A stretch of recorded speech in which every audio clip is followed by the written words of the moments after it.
네, 지난주에 여로보암과 우리 르호보암이 똑같이 하나님 앞에 잘못을 했지만 여로보암은 그 가문이 멸망될 것이라는 하나님의 저주를 받았고 르호보암은 똑같이 잘못을 했지만 언약 아래 있기 때문에 그래서 하나님께서 일단 인내의 시간을 갖고 계셔 주셨다라고 얘기했습니다.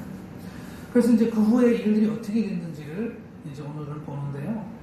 르호보암이 18년 동안 왕위에 있었고 여로보암은 22년 동안 왕위에 있었습니다.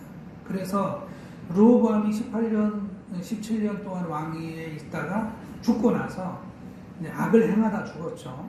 하지만 아들에게 곱게 왕위가 승계가 됐습니다. 그 아들의 이름이 아비야라고도 하고 아비얌이라고도 하고 그래요. 그러니까 이제 이 아비야가 왕이 됐는데 이 아비야 또한 하나님 앞에 그 아버지한테 배운 그대로 하는 거예요. 솔로몬이 말년에 그렇게 했기 때문에 르호보암이 그걸 받아가지고 그대로 우상 숭배하고 거짓 제사 드리고 이방신을 막 다 섬기고 그랬던 것처럼 이제 아비야도 그 아버지의 행위를 그대로 따라가서 그렇게 행했다는 거예요. 그 길은 여로보암의 길이죠. 자기 조상은 다윗이지만. 그런데 이 아비야가 하나님 앞에 온전하게 향하지 아니하였는데도 이 남쪽 유다는 다윗의 언약 가운데 있습니다. 그래서 하나님께서 다윗을 생각하셔가지고 예루살렘의 등불을 끄지 않고 여전히 밝혀주셨다. 그렇게 말씀하십니다. 그러면서 다윗이 누구길래 그러는지 다윗은 오늘 우리가 읽은 것처럼 우리아의 햇사람 우리아의 일 외에는 하나님 앞에 온전하게 행하였다라고 얘기를 하는 거예요. 그래서 하나님이 등불을 남겨주셨기 때문에 아비야가 죽어서도 별일이 일어나지 않고 그러니까 아비야가 2년 만에 죽은 것은 병으로 죽었는지 뭐로 죽었는지 안 나와요. 적어도 하여튼 어떤 반란이라든가 이런 걸로 죽지 않고 그냥 죽고 그 아들이 아사가 왕위로 올라옵니다. 여로보암과 르호보암 사이에 늘 전쟁이 있었다 그랬어요. 원래 처음에는 여로보암이 이 왕국을 건설했을 때 르호보암이 공격하러 올라가다가 하나님의 선지자의 명령을 듣고 되돌아왔지 않습니까? 그렇지만 이 두 사람 사이에 일생 동안 전쟁을 했다고 하는 거예요. 그러니까 서로 이제 못 잡아먹어서 안달을 한 거죠.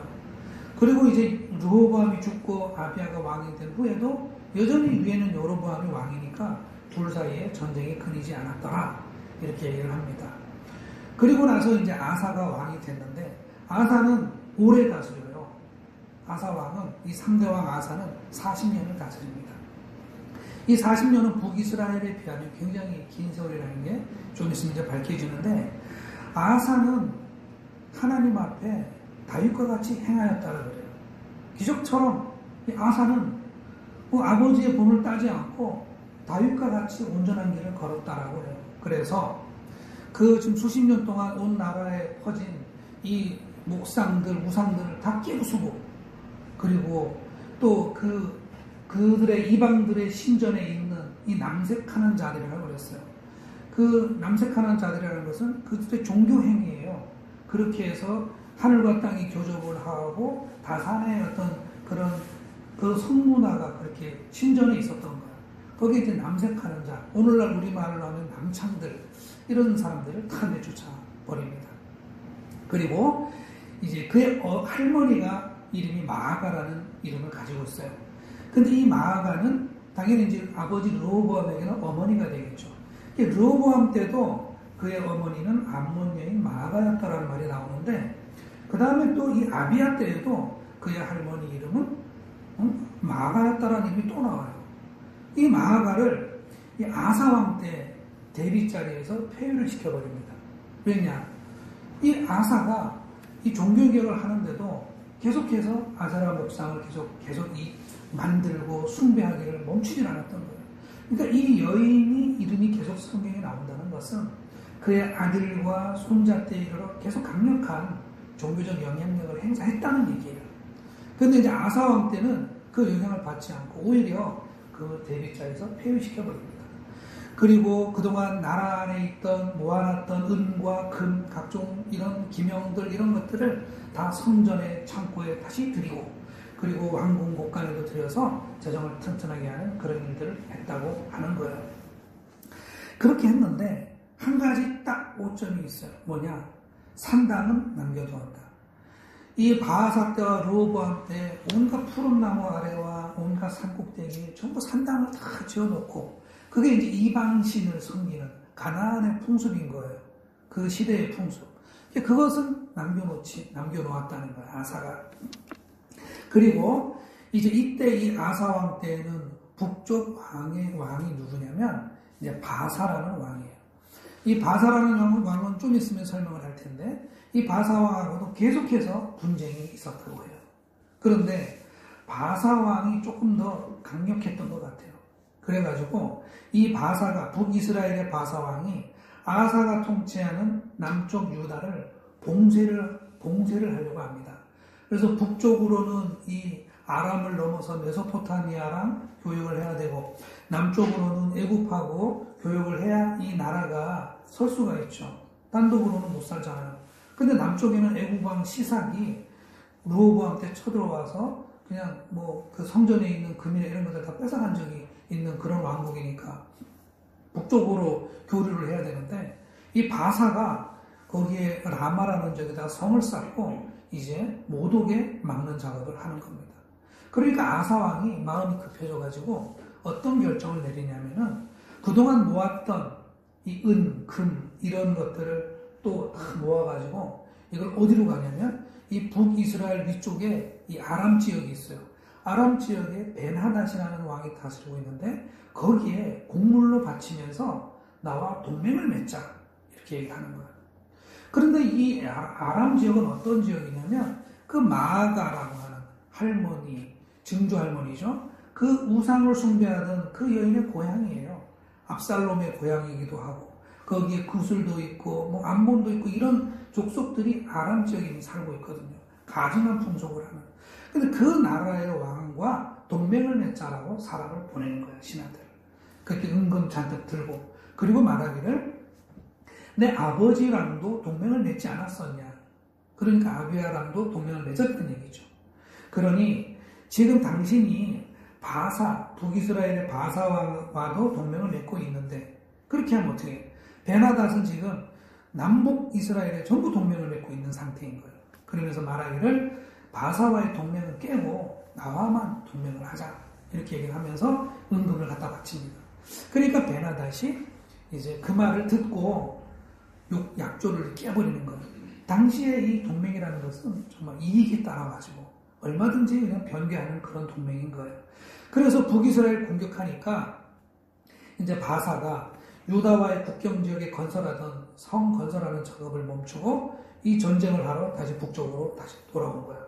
그러니까 이제 그 빈 땅에 아사 왕이 가가지고 공사하던 거 다 뜯어가지고 목재며 돌이며 이런 걸 뜯어가지고 자기 유다 안에 있는 성읍을 보수하는데 사용했다. 이제 이렇게 나옵니다. 그래서 이렇게 아사와 바사와도 계속해서 분쟁을 하는 거예요. 그리고 이제 성경은 말하기를 이 아사 왕이 이 말년에 발병이 났었다. 그렇게 얘기를 합니다. 그리고 이제 장면을 북쪽으로 올려서 북쪽도 이제 여로보암이 22년을 다스리고 죽습니다. 그런데 여로보암은 지금 어떤 상태냐면 언약 상태가 아니에요. 오히려 이제 아나를 통해 가지고 선지자로부터 아히야 선지자로부터 가문을 거름 쓸어버리듯이 쓸어버리겠다라고 하는 그런 지금 저주를 받은 상태예요. 그런데 여로보암은 22년 만에 죽습니다. 근데 그의 아들이 나답이라는 이 왕자가 이제 왕위를 계승을 해요. 근데 2년을 다스리는데 2년 만에 이제 왕이 바뀌는데 2년 동안도 그 아버지가 하던 행동 그대로 하는 거예요. 그러니까 당시는 지금 막 남북이 전부 우상 숭배와 이방신 섬기는데 여념이 없는 거예요. 그래서 그의 아버지의 길로 여전히 행하고 그러니까 이거 지금 고칠 기미가 없는 거예요. 그런데 바사왕이 이 나답 왕이 2년쯤 되었을 때 이 바사라는 사람이 반란을 일으킵니다. 그래서 반란을 일으키니까 이 나답과 북이스라엘의 모든 군대가 이걸 진압하러 갑니다. 가는데 이 블레셋 땅의 기쁘돈이라는 곳에 바사가 진치고 있었는데 거기서 전투를 하다가 바사가 이 나답을 죽여버려요. 그리고 이 바사가 북이스라엘의 왕이 되는 겁니다. 왕이 되자마자 이 바사는 자기가 반란을 일으켰으니까 이 나답의 모든 가문 사람들, 그 다음에 그 여로보암의 모든 가문 사람들을 친척이고 친구고 할 것 없이 전부 다 숨쉬는 자는 다 죽여버렸다고 얘기를 해요. 그래서 아이야 선지자에게 내렸던 하나님의 그 저주가 실현이 된 거예요. 그래서 남쪽은 다윗 가문이 계속 이어지는데 북쪽 여로보암의 가문은 단 2대 만에 그냥 멸문지화를 당하고 끝나버립니다. 그리고 이제 바사의 시대가 시작이 되는 거예요. 그리고 바사가 이제 왕이 올랐을 때는 아사 왕이 3년째 되는 그런 해였습니다. 그래서 바사는 24년을 다스리니까 아사 40년이니까 바사의 생애는 다 이제 아사가 이제 보게 되는 거죠. 남쪽의 아사가. 그래서 이 바사에게 하나님이 이제 주목하는 그런 왕국이 건설이 되었는데 여전히 계속해서 여로보암의 길로 행하고 우상숭배를 계속하고 온 이스라엘로 하여금 계속 그 우상숭배에 빠져들게 인도를 하는 거죠. 그래서 하나님의 선지자가 등장을 합니다. 이 하나니라고 하는 선지자가 있는데 이 하나니의 선지자는 남쪽 아사 왕에게 활동하고 있는 선지자예요. 그의 아들 예후라는 선지자가 북쪽으로 하나님의 명령을 받고 가가지고 바사에게 선언을 합니다. 나는 너를 먼지구덩이 가운데서 불러일으켜가지고 이스라엘의 왕으로 세웠다. 그런데 너는 그 다윗의 길로 행하지 않고 또 여로보암의 길로 행하느냐. 그러니 이제 너의 운명도 여로보암의 운명을 따라갈 것이다. 그래서 네가 죽으면 너의 가문 다 죽고 성 안에서 죽으면 개가, 성 밖에서 죽으면 공중의 새가 그 시체들을 다 뜯어먹을 것이다. 그렇게 또 저주가 내려갑니다. 그런 저주가 내려가는 것과 관계없이 바사는 또 아사와 계속해서 사는 날 동안에 전쟁을 일으켜요. 전쟁을 일으키는데 그의 아들이 결국은 또 왕위에 올라옵니다. 그런데 이 아들이 이름이 엘라예요. 엘라 왕이 2년 만에 또 반란이 일어납니다. 엘라에게는 군대가 있었어요. 북이스라엘에게도 군대가 있지 않습니까? 그런데 이 북이스라엘 군대의 절반을 다스리는 사람이 누구냐면 시므리라는 장군이에요. 시므리라는 장군은 병거를 이끌던 장군인데 이 블레셋과 전쟁을 나가서 한참 싸우다 말고 되돌아와요. 그래가지고 지금 엘라 왕이 살고 있는 왕궁을 습격을 해가지고 엘라 왕을 죽여버려요. 근데 그때 엘라의 모습은 어떤 모습이었냐? 대신들과 술에 취해가지고 잠을 자고 있었어요. 그러니까 나라가 엉망이죠. 지금 군대는 밖에 나가 전쟁을 하고 있는데 엘라는 자기 왕궁에서 신하들하고 술 먹고 취해서 자고 그러고 있는 거예요. 그래서 시므리가 바로 엘라를 죽여버리고 왕이 됩니다. 그리고 나서 이제 모든 또 엘라의 가문, 엘라의 아버지 바사의 가문을 또 전부 일소를 해요. 다 멸절을 시켜버립니다. 친구, 친척, 아는 사람들 전부 다. 그래서 또 반란으로 정권을 잡은 사람들의 특징이 그거죠. 이스라엘 왕으로부터 반란의 씨를 남기지 않기 위해서 다 쓸어버리는 거예요. 그래서 왕위는 아들로 편안히 이어져야 되는 거예요. 반란이 일어나면 그 앞에 왔던 역사는 그냥 다 사그러지게 마련이죠. 그렇게 해서 시므리가 다시 왕이 됐습니다. 그런데 이 시므리가 왕된 기간은 불과 7일이에요. 7일 만에 무슨 일이 벌어지냐면 이 군대가 절반의 지금 장군이 시므리인데 나머지 절반과 온 이스라엘 사람들은 이것을 인정을 안 하는 거예요. 시므리가 갑자기 싸우다 말고 왕 됐다니까 이 백성들과 다른 군인들이 인정을 안 하는 거예요. 그래서 이 사람들이 어떻게 했냐면 이 전쟁터에서 오므리라고 하는 장군 이름들이 다 그래요. 시므리, 오므리. 그래서 오므리라는 사람에게 왕관을 씌워줘요. 그래가지고 이 오므리가 왕이 돼요. 그런데 오므리가 왕이 되자마자 왕이 둘이죠. 그래서 오므리가 궁궐로 쳐들어갑니다. 쳐들어가는데 시므리가 딱 보니까 자기가 이길 수가 없음을 알아요. 이길 수 없음을 알아가지고 어떻게 하느냐? 왕궁에다 불을 지릅니다. 불을 지르고 나서 어떻게 해요? 자기가 그 속에 들어가요. 그래서 자결을 해버립니다. 이 불 속에 들어가서 자결을 하는 이런 풍속. 이것이 그 암몬의 가증한 풍습이에요. 자기 자녀를 불에다 태워서 제물로 바치는 그러한 무시무시한 그런 풍습. 그런 것들을 눈으로 보고 살았으니까 죽을 때도 가장 고통스럽게 아주 극악한 방법으로 그렇게 죽는 거예요. 그래서 오므리가 왕이 되려고 딱 하는데 다시 또 군대가 반으로 쪼개져가지고 이번에는 디분이라고 하는 사람이 또 강력한 세력으로 일어난 거예요.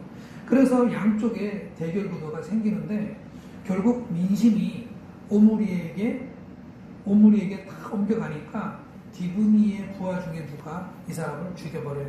그래서 결국은 오므리가 왕이 됩니다. 오므리에 대한 평가는 어떠냐? 이전에 여로보암 때부터 뭐 많지는 않지만 앞에 있던 어떤 왕보다도 가장 뛰어나게 악했다. 이렇게 얘기해요. 아주 일반적인 악이 아니라 극악했다고 얘기해요. 그러니까 더 심하게 여로보암의 길과 우상숭배와 이방신에 섬기는 길을 갔다라고 얘기를 하는 거죠. 이 오므리가 이제 역사에 남는 한 가지 일을 하는데 뭐냐면 이 사람이 세멜이라는 사람에게서 산을 삽니다. 그리고 그 산을 이름을 사마리아라고 붙여요. 그래서 이제 우리가 신약시대에 보면 북이스라엘의 한복판에 사마리아가 있는데 이게 이제 이 오므리 때 생긴 이름이에요. 이게 세멜이라는 사람에게 사서 사마리아. 그래서 나중에 오므리는 죽을 때 이 사마리아의 장사가 됩니다. 그래서 사마리아가 이제 북이스라엘의 거의 중심지로 이제 되게 되는 것이죠. 이렇게 해서 이제 오므리는 이렇게 죽는데 오므리의 아들이 누구냐? 그 유명한 아합 왕이 이 오므리의 아들로 올라오는 거예요. 그래서 이제 왕조가 벌써 3개가 생겼죠. 여로보암 왕조, 그 다음에 바사 왕조, 다 반란으로 끝나고 이제 오므리 왕조가 들어선 거예요. 오므리 왕조의 3번째 왕이 아합 왕이고 이 아합 왕의 아내는 이세벨이고 이때 이 가장 캄캄한 이 어둠의 시대 아합 왕은 또 아버지 오므리보다 더 악한 왕이죠. 그러니까 북이스라엘은 암흑의 시대 이 암흑의 시대에 활동했던 위대한 선지자가 외로운 선지자가 엘리야가 되는 겁니다. 이렇게 해서 이제 남북을 잠깐 봤습니다. 그럼 지금 남쪽은 상대적으로 평안한 분위기가 있는데 북쪽은 지금 난리도 아니죠. 난리도 아니에요. 그런데 하나님께서는 이 역사를 기록할 때 열왕기서의 역사를 보면은 이 언약 백성인 남쪽만 기록하는 게 아니라 북쪽도 동등한 비율로 계속해서 기록을 하고 계셔요. 번갈아 가면서. 그래서 유다 왕이 누가 되면 바사 왕 몇 년에 또 위에 누가 왕이 되면 남쪽에 무슨 왕 몇 년에 그래서 시기를 교차하면서 계속해서 역사를 서술해 갑니다. 이것은 무슨 뜻이냐면 하나님께서 이 북이스라엘을 여전히 하나님의 백성으로 계속해서 바라보고 계시다는 거예요. 계속해서 저주를 내릴 때도 너희는 그렇게 악을 행하고 여로보암의 길로 가서 내 백성 이스라엘로 범죄케 하였도다. 이것이 저주의 원인이거든요. 그러니까 하나님께서는 북이스라엘의 이 백성들이 그들의 왕을 따라가지고 범죄의 길로 가는 것을 굉장히 가슴 아파하고 계시는 거예요. 그럼 이건 뭐냐? 남북 공의. 하나님께서는 어느 누구도 포기하지 않고 계속 바라보고 계시다는 것을 얘기를 하게 됩니다. 하나님은 포기를 안 하세요. 계속해서 이 역사는 양쪽 나라가 결국은 멸망해서 지도상에 사라질 때까지 계속해서 하나님은 이 역사를 이어가고 계십니다. 계속해서 선지자도 보내시고 계속해서 역사도 기록하시면서 그 앞때 어떤 잘못을 해서 어떻게 잘못됐는지를 역사로 남기면서 계속 갑니다. 이것이 하나님이죠. 그래서 우리가 생각할 때 하나님은 언약 백성도 물론 지키시지만 하나님께서 한번 백성으로 삼으시는 사람들은 계속해서 포기하지 않고 그들을 주목하고 계신다는 거죠. 그럼 이것은 뭐냐? 북이스라엘이 언제든지 돌아갈 자리가 있다는 것을 얘기를 하는 거예요. 계속 돌아갈 자리가 있는 거예요. 우리가 얘기하지 않습니까? 예를 들어서 아들 중에 누가 방탕한 인생을 살아도 그 어머니가 계속해서 또 아버지도 마찬가지죠. 부모가 계속해서 기도하고 있으면 언젠가는 우리 엄마 기도하고 계셔. 우리 아버지 기도하고 계셔. 그러면서 돌아올 자리가 있다는 거죠.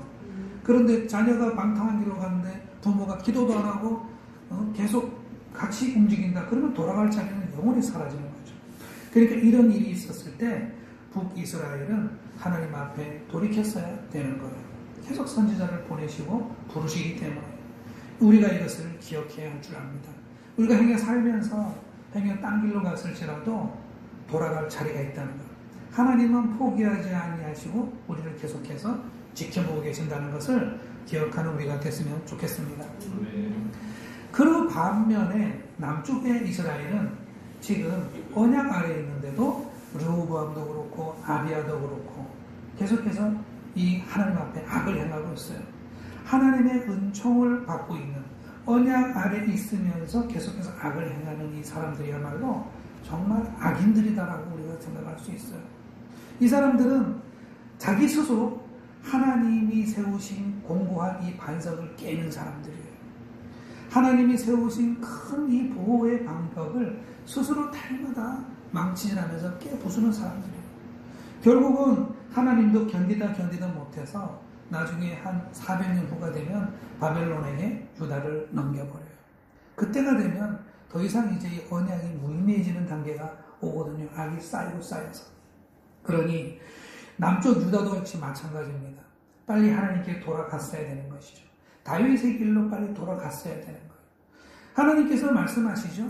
햇사람 우리아의 일 외에는 그렇게 말씀하시잖아요. 그러면 우리가 돌아간다.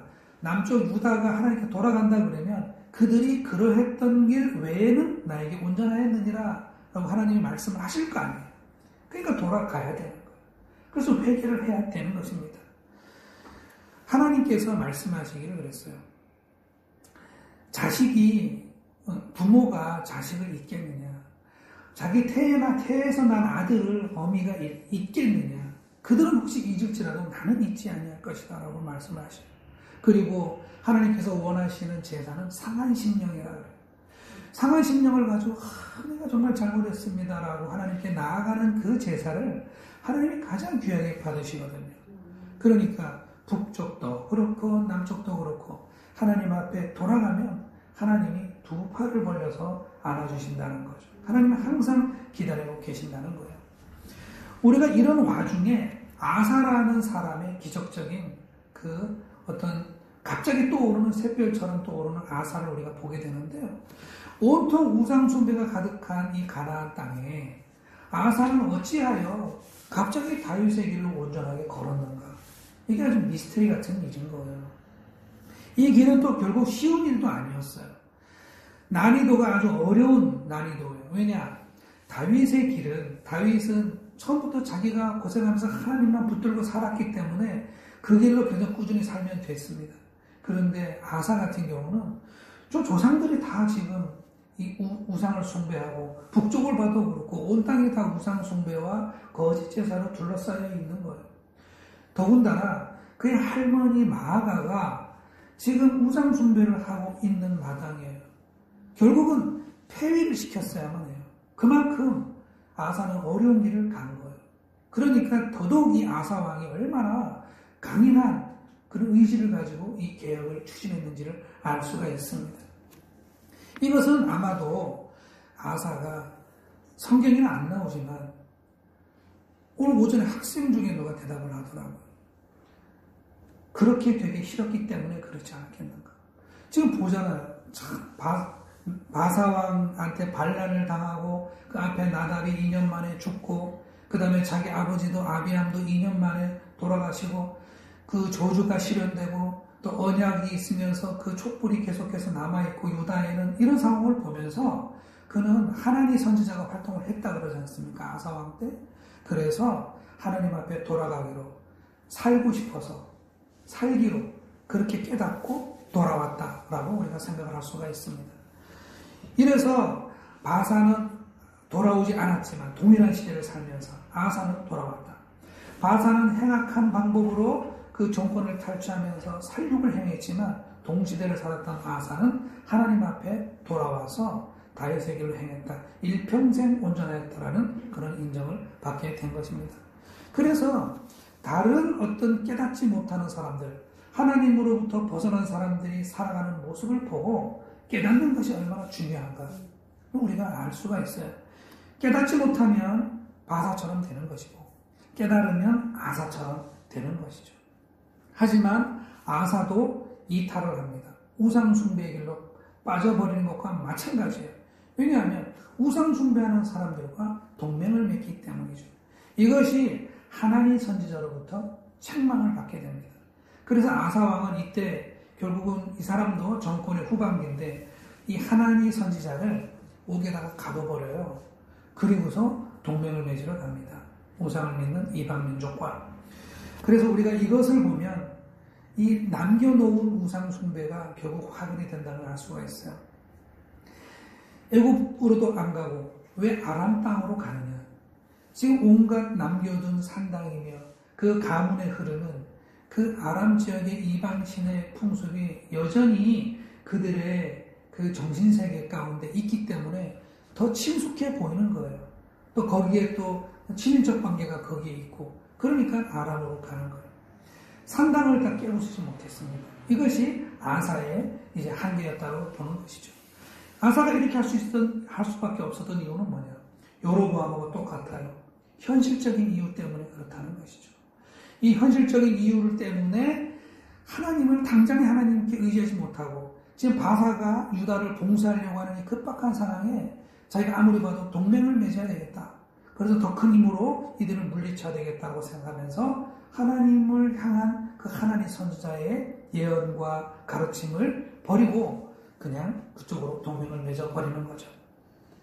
잠언서에는 이런 말이 나옵니다. 잠언서에는 너희는 너의 명철을 의지하지 말라고.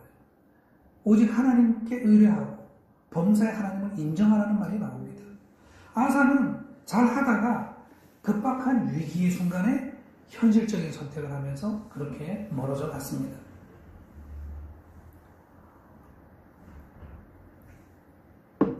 아사의 초창기에는 그러지 않았어요. 지금 이 바사보다 더 큰 군대가 몰려왔었습니다. 역대하를 보면 구스라는 민족이 거의 100만 대군 같은 그런 군대를 몰고 왔지만 하나님께 기도함으로써 이것을 물리쳤다고 나오거든요. 그러니까 아사는 앞에는 빛나게 밝았지만 뒤에는 어두워졌다는 걸 우리가 알 수 있어요. 우리가 살면서 앞에는 어두웠지만 뒤가 밝아야 되는데 이 반대로 간 거죠. 그래서 안타까움이 있는 거예요. 그래서 죽을 때 발병이 났다. 이런 평가를 받는 것이죠. 우리는 이렇게 짧게 사라졌다가 등장하는 이 왕들을 우리가 많이 봤습니다. 그런데 이런 왕들의 사라졌다가 또 올라서는 이런 왕들의 끝없는 변화를 보면서 느끼는 게 뭐냐면은 이 왕자리가 참 부질없다는 거예요. 가난하기 짝이 없고 빈약하기 짝이 없는 게 이 왕의 자리예요. 단명하고 2년 만에 또는 10수년 만에 길어야 22년인데 이들에게서 느껴지는 것은 뭐냐? 하나도 부럽지가 않다는 거죠. 하나도 부럽지가 않아요. 왕의 자리가 부럽지가 않아요. 이것은 뭐냐? 그들에게 하나님이 없기 때문에 그렇습니다. 하나님이 없으면 그들의 부귀영화와 강력한 그 군대와 권력이 하나도 부럽지가 않고 보면은 그냥 빈약한 텅 빈 껍데기처럼 보이는 거예요. 그런데 그 반대로 비록 가난했지만 하나님의 선지자로 쓰임받았던 사람들이라든가 하나님께 충성을 다했던 사람들 또는 한 사람의 일생을 두고 보아도 다윗 같은 사람의 일생을 보아도 비록 그가 쫓기는 인생, 불안한 인생을 살았지만 그 전반기는 하나님께 기도하면서 얼마나 용맹하면서 정말 부러울 게 없었잖아요. 그런데 오히려 모든 것을 가진 왕이 된 후에는 물론 하나님은 그가 온전한 길로 행했다고 하지만 별로 설명이 없는 그 다윗의 후반기를 보면 뭔가 텅 비어 보이고 뭔가 허전해 보이는 느낌은 어쩔 수가 없는 거예요. 그러니까 하나님을 온전하게 가진 자, 솔로몬도 마찬가지고 솔로몬의 앞에 있는 부귀영화가 뒤에 가서는 하나도 부럽지가 않은 단계가 되는 거죠. 하지만 없어도 하나님 앞에 가난한 사람일지라도 하나님을 가지고 있는 사람에게는 별로 부족해 보이는 게 없어요. 차 보여요. 괜찮아 보인단 말이죠. 그래서 우리가 생각하기를 우리가 살아가면서 언제가 부유했고 언제가 가난했는가를 가만히 따져보면 그때는 반드시 하나님이 있었느냐 없었느냐가 그 가운데 기준이 되는 경우가 많습니다. 돈이라든가 명예라든가 인기라든가 권력이라든가 이런 것들은 별로 이렇게 영향을 미치지 않아요. 아무리 많이 가졌어도 그것이 별로 이렇게 좋아 보이지 않는 경우가 많이 생긴다는 말이죠. 그래서 전도서 기자는 말했습니다. 이 땅에 살면서 얻으려고 그렇게 수고했던 것들이 다 헛된 바람 같고 해 아래 다 무익한 것밖에 없었노라라고 고백을 하거든요. 그러면서 말하길 뭐예요? 근본을 취하라. 즉 여호와를 경외하라라는 얘기를 합니다. 이제 말씀을 맺겠습니다. 하나님께서 말씀하실 때 너희들이 원하는 것이 있다. 하나님께서 너희들에게 선한 것을 다 보여주셨다. 무엇이 악한 건지를 다 보여주셨다. 하나님이 너에게 원하는 것은 오직 공의를 행하고 인자를 사랑하고 겸손하게 하나님과 동행하는 것이 아니냐. 이것이 미가서 6장 8절의 말씀이에요. 현실을 바라보면 현실적인 문제가 생겼다고 해서 현실을 바라보면 현실은 거짓되고 우상에 가득 차 있습니다. 그래서 현실적으로 어떤 문제가 생겼다고 해서 현실적인 방법을 찾으면 거의 틀릴 수밖에 없습니다. 이것이 함정이에요. 현실적인 문제가 생겼을지라도 분명히 우리가 바라봐야 될 것은 하나님이다라는 것을 성경이 말하고 있어요. 하나님이 우리의 운명을 주관하시지 현실적인 문제를 어디에서 돌파구를 찾을 것인가, 어디를 향해 가야 될 것인가, 무슨 방법을 찾아내야 될 것인가, 거기 하나님이 안 계시면 그것은 다 헛된 것이고 잘못된 판단이라는 걸 성경이 얘기를 합니다. 사람의 운명은 이런 현실 속에 있는 것이 아니다라는 거예요. 너의 아버지 뭐 하시냐? 너의 어머니 어떤 분이시냐? 너는 어떤 운을 타고 태어나느냐? 네가 가진 능력이 무엇이냐? 이걸 가지고 세상은 말하지만 이것은 우리들의 운명을 절대 경영하고 있지 않다라는 것이죠. 하나님께서 어떤 문을 여시고 어떤 문을 닫으시는지, 어떤 길은 평탄하게 펴시고 어떤 길에는 가시밭길을 놓으시는지 하나님이 행하시는 것을 보고 잠잠히 따라가는 것만이 우리의 운명을 따라가는 길이라는 것입니다. 그 길 위에 완전한 평화가 있고 그리고 성공적인 삶이 있음을 우리는 믿습니다. 아멘.